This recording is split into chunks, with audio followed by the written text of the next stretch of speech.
update ng bayan. Maasahan anumang panahon.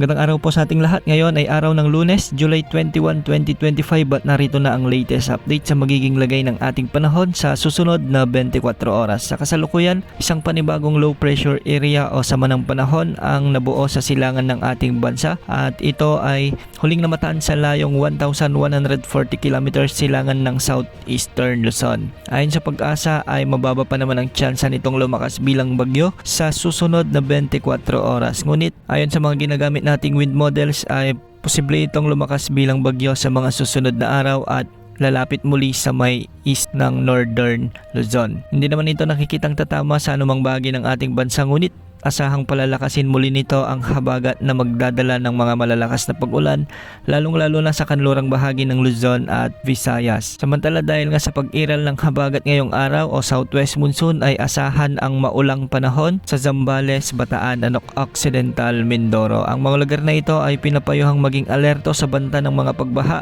at pagguho ng lupa, lalo na kung may mga katamtaman at malalakas na pag-ulan. Minsan may inaasahan ding matitinding pag-ulan kaya maging alerto po ang mga lugar na ito. Samantala, pabugso-bugsong pag-ulan naman dulot ng habagat ang inaasahan sa Metro Manila, Ilocos Region, Benguet, Tarlac, Pampanga, Bulacan, Cavite, Laguna, Batangas, kasama ng Rizal at Oriental Mindoro.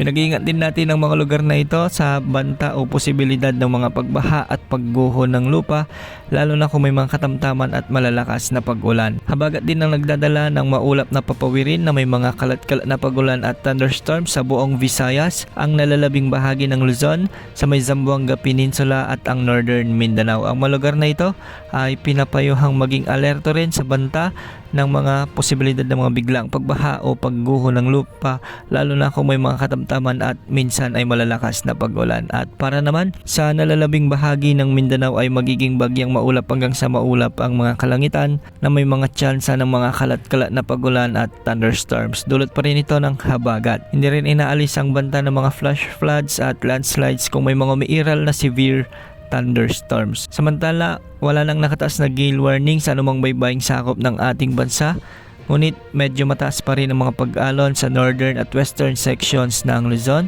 dahil posibleng umabot ang mga pag-alon hanggang 3.7 meters. Para naman sa nalalabing baybayin ng Luzon ay posibleng umabot ang mga pag-alon hanggang 2.8 meters at ang mga baybayin naman sa Visayas at Mindanao ay posibleng umabot hanggang 2.5 meter. Sa mga susunod na araw ay asahan na maraming lugar muli ang makakaranas ng mga pag-ulan sa kanlurang bahagi ng bansa, dulot ng mas papalalakasin ng potensyal na bagyo na habagat. Kung sakaling may mabuong bagyo o mabuong bagyo, ang LPA ay tatawagin itong bagyong Dante, ang ika-4 na bagyo sa loob ng par ngayong taon. Yan muna ang lagi ng panahon. Ito po ang weather update ng bayan. Maasahan anumang panahon.